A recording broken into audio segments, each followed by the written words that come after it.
Yung bataan ni anak ni sa gawas sa kawang amahan. Sa una mga igala naglisod kog dawat aning bataan ni kinaluoy ko sa kong inahan bitaw.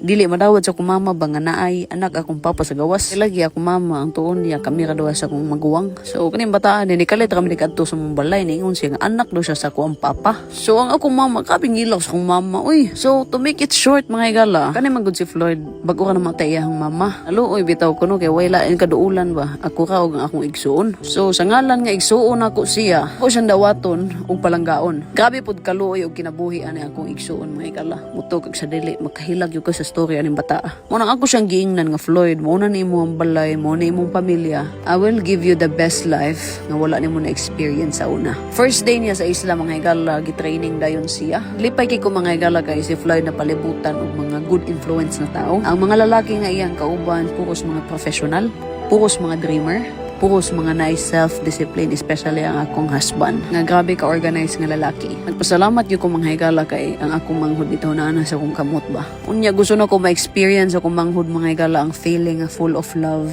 na palibutan og mga positive nga tao bitaw. Kay kanay manghud akong manghud daghan na kamino siya ni. Dagan tao nga sig panaway sa iyaha, sig bully sa iyaha. Pero karon nga na siya sa akong kamot, I will make sure that he will become a man.